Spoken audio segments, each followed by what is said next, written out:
Então, o teísta então pode dizer assim: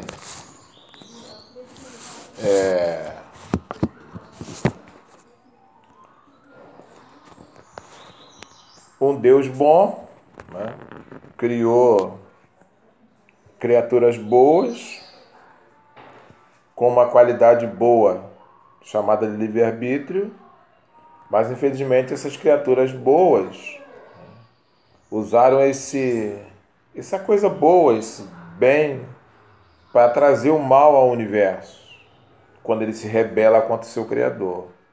Então, o mal surgiu do bem, ou seja, não diretamente do bem, mas sim indiretamente. Por quê? Pelo mau uso do poder bom chamado liberdade. A liberdade em si não é má, afinal de contas é bom ser livre, mas com a liberdade vem a possibilidade do mal. Então Deus é responsável por tornar o mal possível, mas as criaturas livres são responsáveis por torná-lo real. Então, exatamente, Deus dá uma coisa boa e dentro dessa coisa boa, que seria a manifestação da nossa liberdade, vem a possibilidade de, inclusive, tomar uma decisão equivocada. É claro que a gente precisaria, dentro dessa proposição, associar, ou linkar, ou vincular o livre-arbítrio como a origem do mal. Então, seria assim: o que teria provocado, então, a escolha do mal pela primeira criatura? Se seria o mal fruto da decisão do uso, né, desse bem chamado livre-arbítrio, e dentro desse bem há uma liberdade, inclusive a liberdade de escolher o mal, né? O que então que provocou essa primeira escolha?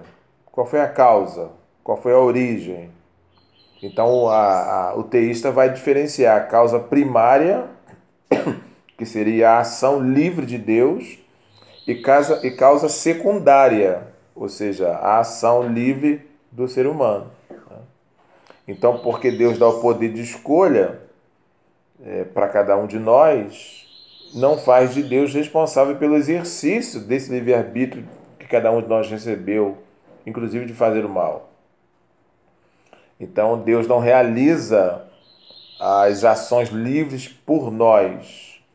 O livre-arbítrio, nesse caso, não é mera causa instrumental por meio da qual Deus age. Os seres humanos é que são a causa eficiente, embora secundária das suas próprias ações, que são livres. Ou seja, Deus produz o fato do livre-arbítrio, mas cada ser humano realiza o ato do livre-arbítrio. Então Deus nos deu essa habilidade, essa capacidade.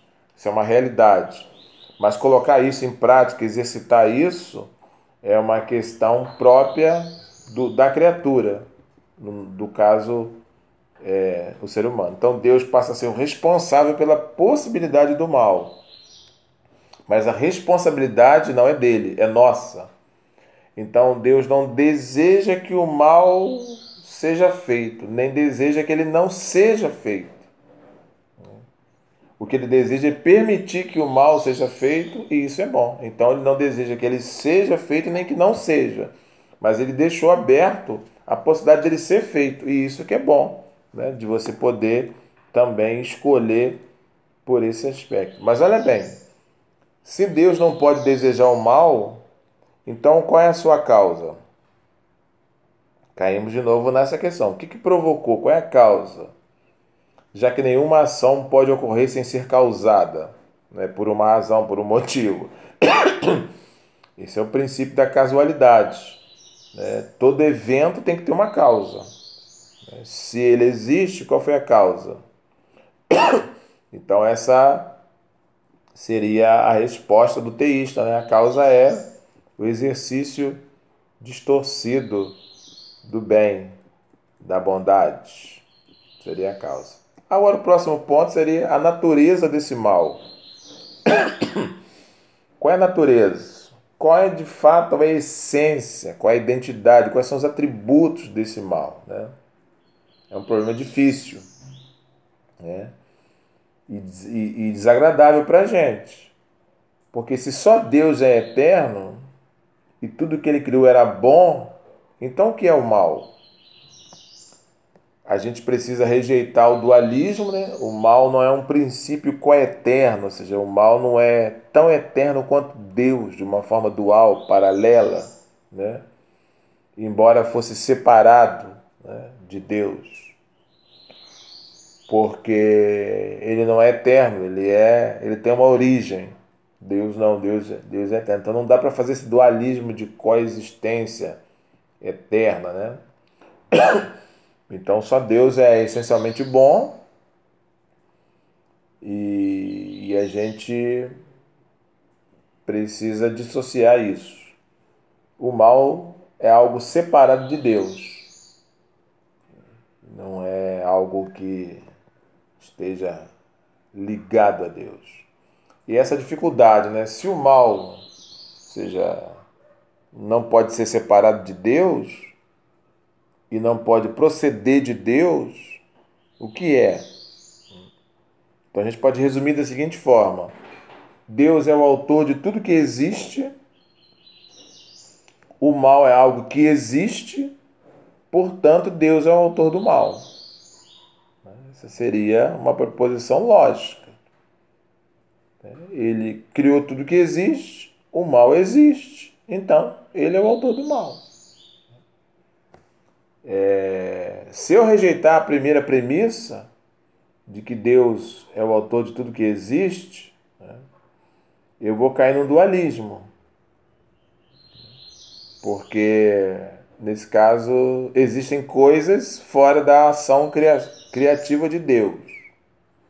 Se eu negar o fato de que o mal é algo que existe, eu vou cair numa questão da ilusão, né? Ilusória, porque eu não posso negar essa realidade. Mas também eu não posso afirmar que Deus é o autor do mal. Então o teísta fica numa situação muito complicada, né? Então qual seria uma solução para a gente? Concordar que Deus não criou todas as coisas seria negar sua soberania. Dizer que o mal não é nada seria negar sua realidade. Mas admitir que Deus criou, causou todas as coisas e que o mal é alguma coisa, é reconhecer que Deus causou o mal, né? Então, como que a gente poderia resolver isso? A gente diria assim: o mal não é uma coisa, ou seja, não é uma substância, é uma falta ou privação de algo bom que Deus fez, né? Ou seja, o mal é a privação de algo bem específico. Então não é uma coisa criada, não é a falta de alguma coisa dentro de uma coisa boa que foi criada. Então seria assim: Deus criou toda a substância. O mal não é uma substância, mas uma privação de uma substância. Logo, Deus não criou o mal. O que seria uma substância? Substância é uma coisa que tem essência, uma coisa que foi criada, né? Por exemplo, Deus criou o carro. A ferrugem não é uma substância. A ferrugem é uma podridão que dá no carro. Então, a ferrugem é uma perversão da coisa que foi criada, da essência que foi criada. É uma privação disso. Ou seja, não é a falta de coisas boas em si, né? Mas é algo que pega a coisa boa e e danifica, embora ele não seja uma essência, né? Até um exemplo que eu vi sobre o buraco. O buraco não é uma essência, então a essência é a cerca. Você não tem como tirar o buraco, você tem como tirar a cerca. Então esse buraco, a cerca Deus criou, é uma substância, tem uma essência, mas o buraco é uma privação, né? É uma mutilação, é uma perversão dessa essência que foi criada.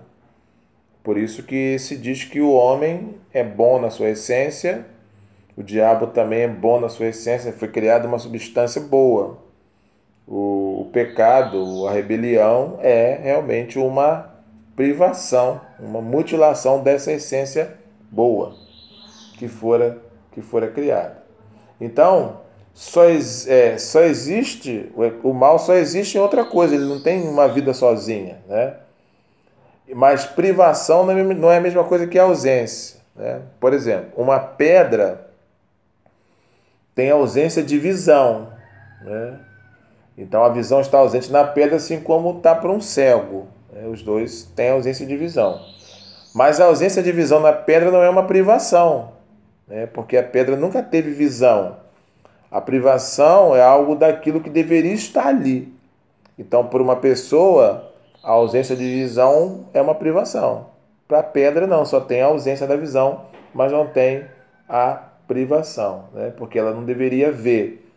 Então, o mal é a privação de algum bem que deveria estar ali, né? Dizer que o mal não é algo, mas uma falta, não é afirmar que ele não é real, né? Ele é real, mas é a falta real das coisas boas. Então, ele é falta, mas ele não é inexistente. Então, o mal não é uma substância real, mas a privação real das substâncias boas. Então, é a corrupção daquilo que seria real. Então, o mal, como privação, tem várias formas, né? A privação física, com as mutilações, as privações morais, né, com as perversões da moralidade. E essa privação pode estar nas circunstâncias, naquilo que aquilo é, ou no relacionamento com os outros, na relação com as coisas, na relação com o eterno. Então, sempre as relações que são estabelecidas pela substância é que são passíveis de serem penetradas ou atingidas ou pervertidas pelo mal. Então vamos pensar, nós precisamos nos relacionar com Deus. Deus é uma realidade, nós também somos. Então o mal pode entrar para atrofiar essa adoração, essa relação, fazer um relacionamento ruim. Então, não há nada que seja totalmente mal, né? Na verdade, o mal, as coisas são totalmente boas e o mal é uma privação dessa coisa boa.